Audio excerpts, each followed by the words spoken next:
Why don't we start out with last night?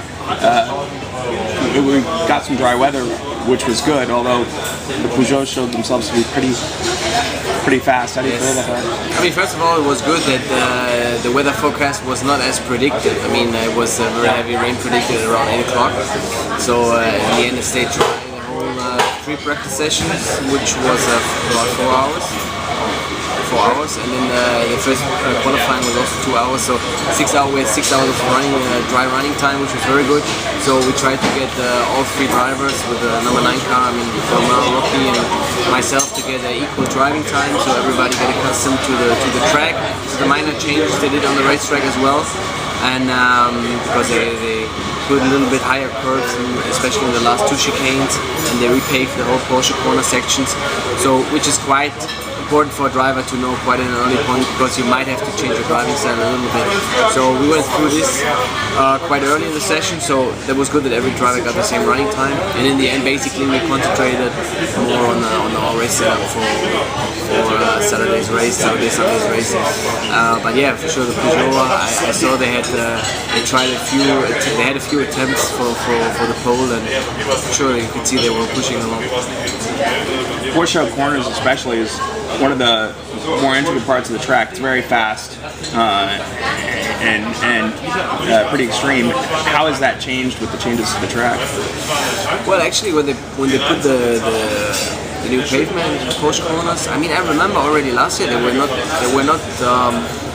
not bumpy or anything. I mean, they were quite smooth, but they smoothed out now with the new pavement in the Porsche corner. They smoothed the corners out quite a bit, so now it's really smooth. I mean, which suits our car very well. I mean, with good speed in the Porsche corners. The entry of the Porsche corners, there's a little asphalt change, you know, from the old asphalt to the new one.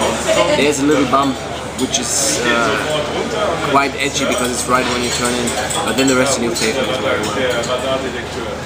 So, with Peugeot being on such a strong pace this year, is this something where I assume Audi's got a little bit of room left, or some cars that haven't been shown, but does rain suit you better? I really don't know, honestly, to be fair, because I haven't driven with the new Audi R15 TDI. I haven't driven in the rain so far. In heavy rain, I just drove in the LMS race at Spa. I drove in damp conditions, but still with slick tires on. So I really don't know. Have you heard the forecast for tonight? I mean, they predicted rain basically the whole day, but again, it's drying off. It hasn't rained since this morning, so I don't know. I mean, I'm pretty sure it will rain, but I'm almost sure that there will be one spot for half an hour at least where it might be dry, and I think then everybody will try for sure to put down a lap. But Le Mans is what is quite special here as well as the traffic, because I mean there are 55 cars for about 13.6 kilometers track, which doesn't sound too much, but you know, because they're all around the circuit, you might end up having one car to overtake one car each lap, but it might be always on the wrong spot, so you always lose time here. So this is the tricky part, really, to get a clear lap in. There's almost a minute between the P1s and the slowest cars. Is that a concern for you? Of course, you'll be one of those faster cars, overtaking those cars. I mean, it's not easy actually, because I mean, you have 2 or 3 very slow cars that you already have in mind, but there might be also one more experienced driver than the other one, so you never know which driver you will catch in the race. But it's good also. That's why we also use, as a driver, use the practice sessions to really see which driver is or which car is critical to overtake and which car is nice. We even have cars, very experienced GT cars.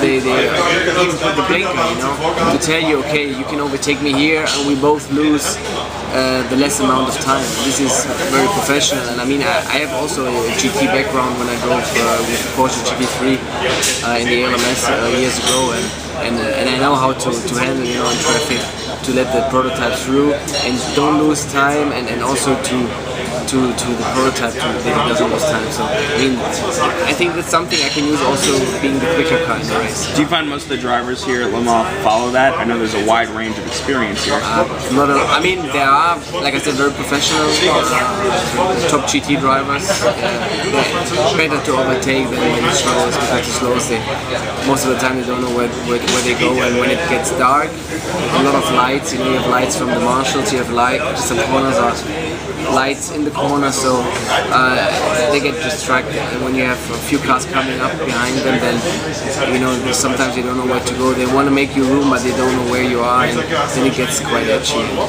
This is the difficult part, and I'm pretty sure that this race will have a very high pace throughout the whole race, so you might lose big time in traffic, if you overtake a guy in the wrong spot maybe, or you have to brake, or you're not sure if he saw you or not. You easily lose 2 or 3 seconds at a time. It's very difficult. You've, of course, got a great history at Nürburgring as well. How does that compare with 24 Hours of Le Mans as far as traffic, atmosphere, the whole thing?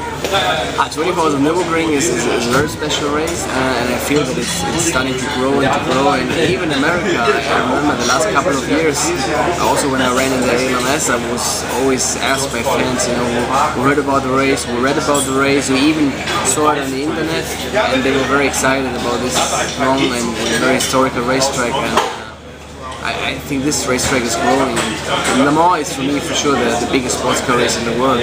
What you can for sure combine is not only the 24-hour length, it's also that the fans in both races are very special. I mean, you see they really identify themselves with this race, with this racetrack, and this is a good atmosphere here. And this is a little bit the same at the Nürburgring. You have really the good fans here, the strong fans that follow, everything from they're even fans that show up on Monday already, but the race is on Saturday, and you have the same in Le Mans. This is really what I say is really the same races. Last question. This is the first year for you and Romain are hooking up with Mike Rockenfeller as a trio this year. How are you finding his new addition to your group? Perfect. I mean, we know each other for a long time. I mean, obviously with Romain I had a long and strong history. I won a lot of championship races, and with Mike I did so far 2 races, and we won the 24 Hours of Nürburgring overall in 2006. With the Manthey Porsche, and we know each other for a long time. We've both been in the Porsche Junior team, not at the same time, but actually when I went out of the Porsche Junior team, when I went a step higher to be a factory driver, he replaced me in the Junior team. So I mean, we have a good relationship, and I think I'm really happy with the driver line that we have. We have the same body measurements basically.